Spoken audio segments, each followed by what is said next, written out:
യുവഗായകന് വിടചൊല്ലി നാട്. പി ജയചന്ദ്രന്റെ പൊതുദർശനം തൃശൂരിൽ പൂർത്തിയായി. അന്ത്യാഞ്ജലി അർപ്പിച്ച പ്രമുഖർ. സംസ്കാരം നാളെ പറവൂരിൽ.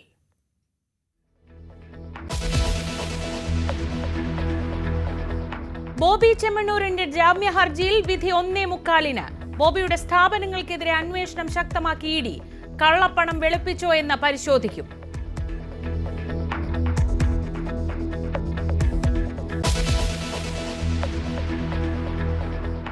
കുർബാന തർക്കത്തിൽ സിറോ മലബാർ സഭ ആസ്ഥാനത്തിന് മുന്നിൽ വിശ്വാസികളുടെ തമ്മിലടി.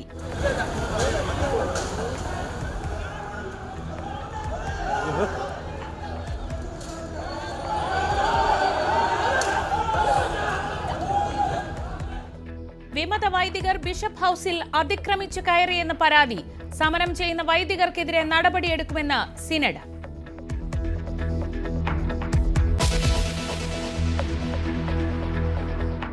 വയനാട് പുനരധിവാസത്തിന് SDRF-ൽ നിന്ന് 120 കോടി രൂപ കൂടി ചെലവാക്കാൻ അനുമതി നൽകിയെന്ന് കേന്ദ്രം ഹൈക്കോടതിയിൽ.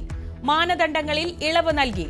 മുണ്ടക്കൈ ചൂരൽമര ദുരന്തം അതിതീവ്രമെന്ന് കോടതിയിൽ കേന്ദ്ര സർക്കാർ.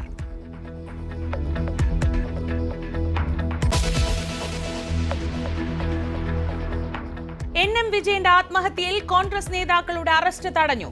IC ബാലകൃഷ്ണൻ, ND അപ്പച്ചൻ അടക്കമുള്ളവർക്ക് ആശ്വാസമായി വയനാട് കോടതിയുടെ വാക്കാലുള്ള നിർദ്ദേശം.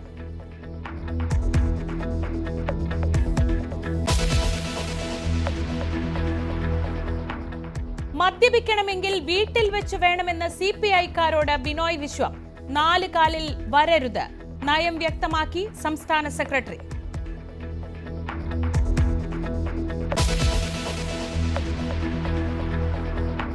N പ്രശാന്ത് IAS-ന്റെ സസ്പെൻഷൻ 4 മാസം കൂടി നീട്ടി.